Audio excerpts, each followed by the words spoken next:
আসসালামু আলাইকুম রহমতুল্লাহি ওয়া বারাকাতুহু। সম্মানিত দর্শক, আমাদের দেশের গণমাধ্যমের যে ঐতিহ্য এটি এখন আর নাই।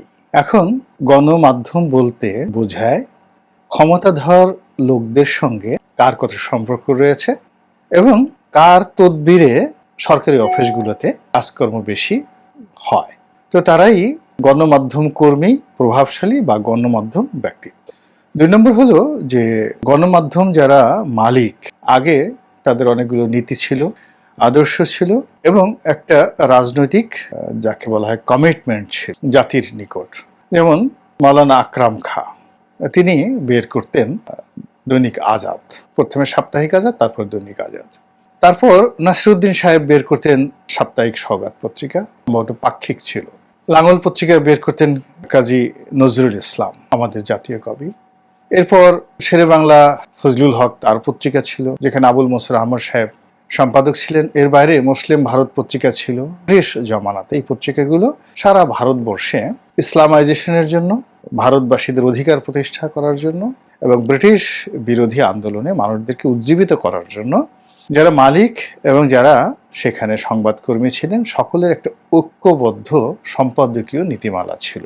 এমনকি আমাদের দেশে পাকিস্তান অবজারভার, পূর্বদেশ, ইত্তেফাক এবং আরো অনেকগুলো পত্রিকা পাকিস্তান জমানাতে ছিল এবং আজাদ তখনও বাংলাদেশে বেশ জনপ্রিয় ছিল। এই পত্রিকাগুলোর একটা যাকে বলা হয় ভীষণ রকম তাদের একটা আইডিওলজি কাজ করত, আদর্শ কাজ করত, নীতি কাজ করত। এমনকি এরশাদ জমানাতে আমরা সেটা দেখেছি। সাংবাদিকদেরকে দমন করা যায় নাই, কিছু কিছু সাংবাদিকদেরকে এরশাদ কিনতে পেরেছিলেন, দালাল বানাতে পেরেছিলেন। আমি তাদের নামগুলো নিচ্ছি না। ইত্তেফাকে তারা চাকরি করতেন, জনতাতে চাকরি করতেন, এমনকি কিন্তু প্রেস ক্লাবের যে চত্বরে এদের কোনো প্রভাব প্রতিপত্তি ছিল না। অনেক বড় সাংবাদিক তারা ছিলেন, যে সরকার সমর্থক দালাল হিসাবে এরশাদ জমানাতে খুবই খ্যাতি পেয়েছিলেন, কুখ্যাতি পেয়েছিলেন, কিন্তু সাংবাদিকদের রাজনীতি বা প্রেস ক্লাবের এই যে অঙ্গনটি, এখানে তারা কিন্তু ঢুকতে পারতেন না। কিন্তু ৯১ সালের পরে এখানে কি করে যেন একটা বিভক্তি চলে এলো এবং বিএনপি আওয়ামী লীগ এই দুই ভাগে বিভক্ত হয়ে এখন যা হয়েছে মালিক এবং সাংবাদিক, মানে এটা নিয়ে এখন বলার মতো রুচিও আমার নেই। তো এই যে আমরা যেটাকে দালাল মিডিয়া বলি, ভারতে যেটিকে গদি মিডিয়া বলা হয়, তো এই যে দালাল মিডিয়া, দাপট, এদের তাণ্ডব, এদের বিকৃত রুচি, এদের হঠাৎ উত্থান এবং হঠাৎ পতন। আপনি গত ৫ বছরে আপনি দালাল মিডিয়ার অনেক মিডিয়া কর্মীকে দেখবেন যে তারা নিজেদেরকে হেলে দুলে সুপারস্টার বলতে হলিউডের যেমন টম ক্রুজ কিংবা অ্যাঞ্জেলিনা জলি, তো এইরকম তারা যেভাবে বিশ্বে হেলে দুলে চলেন, ভারতে যেমন শাহরুখ খান আছেন, তারপর নায়িকাদের মধ্যে অনেক নায়িকাই আছেন যারা খুব হেলে দুলে চলেন। তো এইরকম আমাদের বাংলাদেশ মিডিয়ার মধ্যে কিছু নারী, কিছু পুরুষ সংবাদকর্মী এবং তার সঙ্গে সঙ্গে কিছু যাকে বলা হয় এই মিডিয়া যারা প্রতিষ্ঠা করেছে এরকম ব্যক্তিবর্গ, তারা হেলে দুলে চলতেন। এবং দেখবেন যে গত ৫-৭ বছরে এদের মধ্যে অনেকগুলো সেট পরিবর্তন হয়েছে। এক সেট চলে গেছে, আর এক সেট আছে, এবং গত ১০ বছর যাবৎ কন্টিনিউয়াসলি এ লাইনে একেবারে যাকে বলা হয় খুব ভালো পর্যায়ে আছেন, স্টার পর্যায়ে আছেন, এরকম সংখ্যা ১-২জনের বেশি নেই, বাকি সবাই কিন্তু ঝরে পড়েছে। তো এখন এই যে দালাল মিডিয়া, দালাল সংবাদকর্মী, এদের যে বংশ বিস্তারটা, এই বংশ বিস্তারটা একেবারে জ্যামিতিক হারে হয়েছে। এর কারণ হলো একটা প্রতিষ্ঠানে যদি প্রধান নির্বাহী দালাল হওয়ার পরে অনেকগুলো বাড়ি, গাড়ি, নারী সব কিছু সে খুব সহজে পেয়ে যায়, সঙ্গত কারণে যারা তরুণ বা তরুণী আসবেন তাদের মধ্যেও দালাল হওয়ার একটা নির্ধারণ লোভ এবং লালসা দেখা দিবে। ফলে কি হলো যে বড় দালাল, ছোট দালাল, মেঝো দালাল, তারপর শেষে ক্ষুদ্র দালাল, এরকম সাব দালাল, এরকম দালালে দালালে দালালে একেবারে পুরো সয়লাভ হয়ে গেছে, টেকনাফ থেকে তেঁতুলিয়া পর্যন্ত। আগে একটা সময় ছিল জেলা পর্যায়ের একজন সংবাদকর্মী, তার যে সম্মান ছিল, দাপট ছিল, এটা কল্পনা করা যায় না। আমাদের গলাচিপাতে একজন সাংবাদিক ছিলেন, ইত্তেফাকের প্রতিনিধি। আরে বাবা, মানে ওনার যে দাপট, সেই দাপট বা ওনার যে সম্মান, ওনার যে মর্যাদা, এটা গলাচিপা শহরে যে কোনো মন্ত্রী এমপির চেয়ে কোনো অংশে কম ছিল না। তো এখন সেই জায়গাটাতে কোথায় গিয়েছে, গলাচিপাতে যারা সংবাদ কর্মী হিসেবে আছেন তারা খুব ভালো করে বলতে পারবেন। পটুয়াখালীতে একই অবস্থা। আবার আমার শৈশব কেটেছে ফরিদপুরে।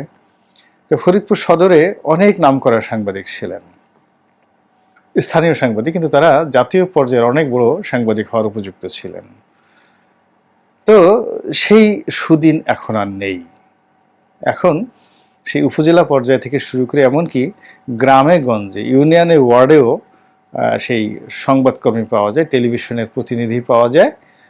তারা একটা মাইক নিয়ে, একটা মোবাইল নিয়ে আর একটা চুঙ্গা নিয়ে তারা কিন্তু এই ঘোরাফেরা করে এবং এরা ওই ক্ষমতাধরদের দালালি করে। চেয়ারম্যান, মেম্বার কিংবা এলাকার যুবলীগের নেতা, ওই যে এলাকায় যে প্রভাবশালী হয়, কোন এলাকায় যদি কালোবাজারি হয়, সেই কালোবাজারির যাকে বলা হয় দালাল হিসেবে, পোষ্য হিসেবে একটা বিরাট শ্রেণী গড়ে উঠেছে যারা নিজেদেরকে সাংবাদিক হিসেবে পরিচয় দেয়। তো এইবার এই যে কোটা বিরোধী যে আন্দোলন হলো, এই আন্দোলনের সময় অ্যাজ এ হোল এই দালাল গোষ্ঠী, মানে কর্মী থেকে শুরু করে একদম মালিক পর্যায়ে, তারা যে মারাত্মক বিপদ এবং বিপর্যয়ের মধ্যে পড়েছিল। অনেকে মার খেয়েছে, অনেকে লাঞ্ছিত হয়েছে, অনেকে অপমানিত হয়েছে এবং তাদের আরো অনেক ক্ষয়ক্ষতি হয়েছে ব্যক্তিগত জীবনে। পেশাগত জীবনে তাদের যে বিশ্বাস ছিল, সেই বিশ্বাসটা তারা হারিয়ে ফেলেছে। একটা উদাহরণ দিলেই বুঝতে পারবেন। যেমন ধরুন, একটা মব চলছে, এই ঠিক সহিংসতা যখন খুব প্রবল আকার ধারণ করলো, তখন চিহ্নিত দালাল যে মিডিয়া গোষ্ঠী রয়েছে, তারা আন্দোলনকারীদের চক্ষুশূল ছিল যে এরা মিথ্যা সংবাদ পরিবেশন করে, কাজেই তাদেরকে তারা তাড়া করেছে। আবার পুলিশও তাদেরকে বিশ্বাস করেনি। এমনকি ছাত্রলীগ অন্য সময় তাদেরকে যে প্রোটেকশন দেয়, সেই ছাত্রলীগও তাদেরকে কিন্তু প্রোটেকশন দেয়নি। এবং এই দালালেরা এই সময়টাতে এসে সর্বমহল থেকে যেভাবে নিন্দিত হয়েছে, যেভাবে ঘৃণিত হয়েছে, যা আমরা এই বাংলাদেশে যে চাক্ষুষ দেখলাম জুলাই মাসের সেই শেষ সপ্তাহে, এটি রীতিমতো নজিরবিহীন। এবং আল্লাহর দরবারের শুকরিয়া যে এই আল্লাহ আমাদেরকে এই দৃশ্য দেখার সুযোগ দিয়েছে। এরা এই সময়টিতে যারা দালাল, তাদের কথাবার্তা, আচার আচরণ, এমনকি তাদের যারা মালিকরাও দালাল, কিন্তু এই মালিকরা এই দালাল যারা লোকজন রয়েছে, অতিমাত্রায় যারা দালাল, তাদের সঙ্গে নিরাপদ দূরত্ব বজায় রেখেছে। এর কারণ হলো মিডিয়া হাউসগুলোকে তো বাঁচাতে হবে, এবং যখনই এরকম একটা টালমাটাল অবস্থার সৃষ্টি হয়, যারা দালাল এবং দুর্বল চরিত্রের লোক এবং যারা মন্দ চরিত্রের লোক, তাদের মধ্যে একটা শঙ্কা কাজ করে। যারা ইমানদার লোক, তারা কিন্তু আল্লাহর প্রতি ভরসা করে, আল্লাহ যেটা ভালো করে সেটাই হবে। শেখ হাসিনা যদি থাকে, আল্লাহ যদি চায় তো উনি থাকবেন, আর যদি না চায় শেখ হাসিনা থাকতে পারবেন না। এটা হল ইমানদার লোকের যাকে বলা হয় পরিচয়। আর যারা বেঈমান, মুনাফিক, স্বার্থপর, দালাল, তারা সকালে একবার আকাশের দিকে তাকায়, বিকেলে একবার মেঘের দিকে তাকায়, সন্ধ্যায় গণভবনে, রাতে বঙ্গভবনে। তারপর চিন্তা করে যে আল্লাহ কিভাবে বাঁচবো, হ্যাঁ, কার কাছে যাব, কোথায় যাব, কি করব। এবং মুহূর্তের মধ্যে ক্ষণে ক্ষণে তারা ঈমান নষ্ট করে এর পায়ে ধরে ওর পায়ে ধরে। খুব একটা অস্থিরতা এদের মধ্যে লক্ষ্য করা যায়। এটা সব রাজনীতিবিদ থেকে শুরু করে যে পেশায় দালাল থাকুক না কেন, তারা ব্যবসায়ী হোক, সাংবাদিক হোক, সবার মধ্যে চরিত্র। কাজেই এই যে সংকটময় মুহূর্তে এদের যে মুখোশ, এটি সবার কাছে উন্মোচিত হয়ে গেছে। ফলে এতদিন যারা দালালদেরকে পুষত, তারাও কিন্তু এই সময়টিতে দালালদেরকে ওইভাবে গ্রহণ করেনি। এরপরে হলো দালালদের যে পেটে রীতিমতো লাথি পড়ার মতো অবস্থা শুরু হয়ে গেছে।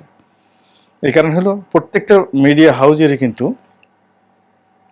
বিজ্ঞাপন হলো তাদের একটা বিরাট শক্তি, এবং সেই বিজ্ঞাপনে তারা ম্যানুয়ালি যে বিজ্ঞাপনগুলো পায়, যেখানে অন স্ক্রিনে দেখানো হয় বা পত্রিকার পাতায় যেগুলো তারা শো করে, যেমন একটা ভালো পত্রিকায় একটা ফার্স্ট পেজে বিজ্ঞাপন দিলেন, 10,000 টাকা বা 1 লাখ টাকা লাগলো, বা একটা টেলিভিশনে একটা বিজ্ঞাপন দিলেন, 1 লাখ টাকা লাগলো। তো এখন 1,00,000 টাকা যদি তারা এই আমাদের বাজার ব্যবস্থা থেকে বিজ্ঞাপনে পায়, তাহলে তারা অন্ততপক্ষে 3 থেকে 4 গুণ টাকা তারা পায় ফেসবুক থেকে, গুগল থেকে, ইউটিউব থেকে। এমনকি অনেকে টিকটক থেকেও এবং ইনস্টাগ্রাম থেকেও কিন্তু কোটি কোটি টাকা এই মিডিয়া হাউসগুলো কিন্তু আয় রোজগার করে। ঠিক এই সময়টিতে তাদের যে র্যাঙ্কিং, সেই র্যাঙ্কিংটা এই ইন্টারনেটের কারণে একেবারে এতটা নিম্নগামী হয়েছে যে তাদের যাকে বলে ওই কয়দিনের আয় রোজগারের যে অবনতি, সেক্ষেত্রে তাদের অনেকগুলো মিডিয়া রীতিমতো অস্তিত্ব সংকটে পড়েছে আর্থিক সংকটের কারণে।